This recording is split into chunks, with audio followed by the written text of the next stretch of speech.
దేశవ్యాప్తంగా అలారంతో అలర్ట్ చేసింది కేంద్రం. ఎమర్జెన్సీ అప్రమత్తత కోసం సైరన్ టెస్టింగ్ నిర్వహించింది. జాతీయ విపత్తు నిర్వహణ సంస్థ ఆధ్వర్యంలో టెస్టింగ్ జరిగింది. విపత్తులు, భూకంపాలు, యుద్ధాలపై అలర్ట్ చేసేందుకు కొత్త వ్యవస్థను రూపొందించింది కేంద్రం. ఈ నేపథ్యంలో దేశవ్యాప్తంగా అలారంతో ప్రజలను అలర్ట్ చేసింది కేంద్రం.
దేశవ్యాప్తంగా సెల్ ఫోన్స్ కు అలారం మెసేజ్లను వాటితో అలర్ట్ చేసింది కేంద్రం. ఎమర్జెన్సీ అప్రమత్తత కోసం సైరన్ టెస్టింగ్ చేసింది. జాతీయ విపత్తు నిర్వహణ సంస్థ ఆధ్వర్యంలో ఈ టెస్టింగ్ చేసింది. విపత్తులు, భూకంపాలు, యుద్ధాలపై అలర్ట్ చేసేందుకు కొత్త వ్యవస్థను రూపొందించింది కేంద్రం. మొబైల్లో బీప్ సౌండ్, వైబ్రేషన్ తో నోటిఫికేషన్ ఇచ్చింది ఎన్డీఎంఏ. అత్యవసర హెచ్చరికల వ్యవస్థ బలోపేతానికి చర్యలు తీసుకునే క్రమంలో ఎన్డీఎంఏ ఇచ్చిన సైరన్ టెస్టింగ్ సక్సెస్ అయింది.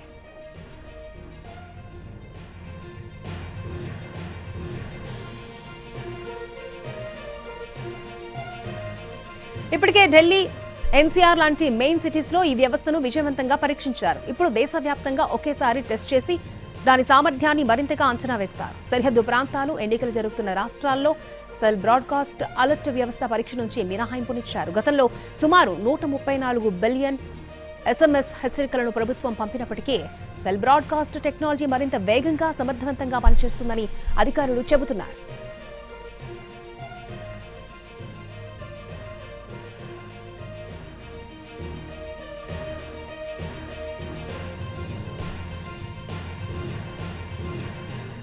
విపత్తులు, భూకంపాలు, యుద్ధాలపై అలర్ట్ చేసేందుకు దేశవ్యాప్తంగా సెల్ ఫోన్లకు అలారం మెసేజ్లతో అలర్ట్ చేసింది కేంద్రం.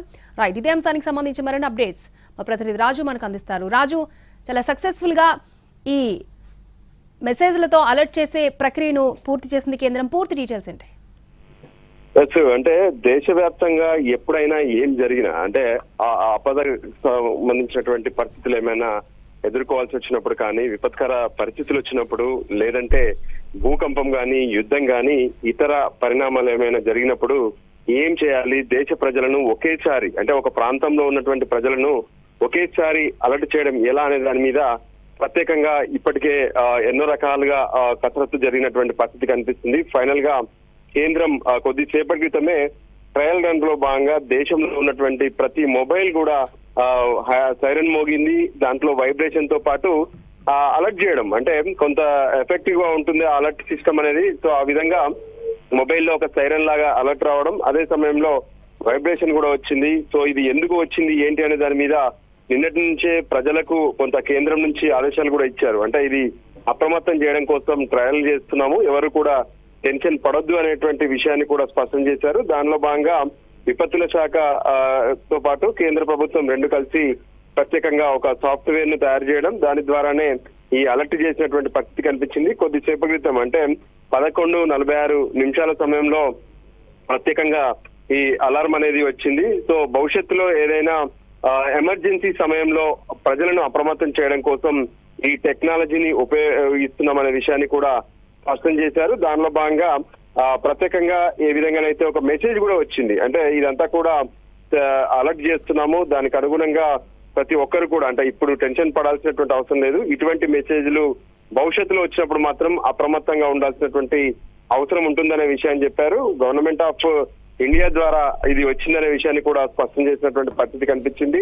సో ఫైనల్ గా ఒక విధానం అయితే జరుగుతుంది, ఎందుకంటే గతంలో ఇటువంటి అలార్మింగ్ సిస్టమ్ లేకపోవడం వల్ల ప్రజలు పడ్డటువంటి ఇబ్బందులు కావచ్చు, ప్రస్తుతం వివిధ దేశాల్లో జరుగుతున్నటువంటి కొన్ని ప్రత్యేక పరిణామాలు కావచ్చు, వీటన్నిటి నేపథ్యంలో అత్యవసర పరిస్థితుల్లో ప్రజలను ఏ విధంగా అప్రమత్తం చేయాలనే దానిపైన కేంద్రం కసరత్తు చేస్తుంది. ఎందుకంటే ప్రతి ఒక్కరి దగ్గర సెల్ ఫోన్ అనేది ఖచ్చితంగా ఉంటుంది. సో ఆ సెల్ ఫోన్ ద్వారా ఏకకాలంలో సమాచారం ఇవ్వడం ద్వారా ప్రతి ఒక్కరు కూడా ఏదైనా ఆపత్ పరిస్థితి కనుక వస్తే దాని నుంచి తప్పించుకోవడానికి వీలుంటుందనేందుకే ఇటువంటి వ్యవస్థను ఏర్పాటు చేసినట్లుగా కేంద్రం చెప్తుంది. సో ఫస్ట్ టైం చేసినటువంటి ఈ ట్రయల్ రన్ సక్సెస్ అయిందనే విషయంలో కూడా కేంద్రం ఇప్పటికే స్పష్టం చేసింది.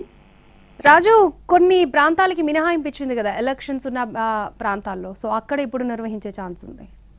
ఎస్, ఎందుకంటే ప్రస్తుతం ఎలక్షన్స్ జరుగుతున్నాయి. అందులో విధుల్లో ఒకవైపు సిబ్బంది ఉన్నారు, మరోవైపు అంటే 5 రాష్ట్రాలకు సంబంధించినటువంటి ఎన్నికలు మనం చూస్తూనే ఉన్నాం. పశ్చిమ బెంగాల్, దాంతో పాటు కేరళ, తమిళనాడు, మరోవైపు పుదుచ్చేరి, అస్సాం, ఈ రాష్ట్రాల్లో ఎన్నికల విధుల్లో ఉన్నారు. కౌంటింగ్ కూడా జరగబోతుంది 4వ తేదీన. సో ఈ పరిస్థితుల్లో కనుక అలారం ఇస్తే వాళ్ళు కొంత పానిక్ అయ్యేటటువంటి అవకాశం ఉంటుందని ఆలోచించారు. అందుకోసమే 5 రాష్ట్రాలను మినహాయించారు. సో వాళ్ళని కూడా 4వ తేదీన రిజల్ట్స్ వచ్చిన తర్వాత మళ్ళీ ఒకసారి వాళ్ళకు ముందే సమాచారం ఇచ్చి వాళ్ళకు కూడా ఈ టెస్ట్ రన్ చేసే అవకాశం కనిపిస్తుంది.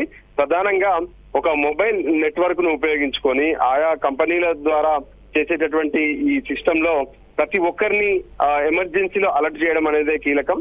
అందుకోసమే అవసరమైతే అంటే కొన్నిసార్లు భూకంపం వస్తుంది చెప్పి ముందే తెలవడం కానీ, లేదంటే వాతావరణ శాఖకు సంబంధించినటువంటి అలర్ట్స్ కానీ, లేదంటే ఏదైనా ఎమర్జెన్సీలో యుద్ధం వంటి పరిస్థితులు ఏర్పడ్డప్పుడు కానీ ఆయా ప్రాంతాలను ఎలా హెచ్చరించాలి, అలా హెచ్చరించేందుకు ఏకకాలంలో సమాచారం అందించడం కోసమే ఈ వార్నింగ్ సిస్టమ్ ను ఏర్పాటు చేశారు. అది ఈ రోజు ట్రయల్ రన్ సక్సెస్ చేసినటువంటి పరిస్థితి కనిపిస్తుంది. देश को प्राप्त करने पर जनता को कोई कार्रवाई करने की आवश्यकता नहीं है। यह एक परीक्षण संदेश है। भारत सरकार। Alert citizens, safe nation. No action is required by the public upon receipt of this message. This is a test message. Government of India. Bharat ने स्वदेशी तकनीक का उपयोग करते हुए सेल ब्रॉडकास्ट सेवा शुरू की है, जिससे नागरिकों को आपदा की तत्काल सूचना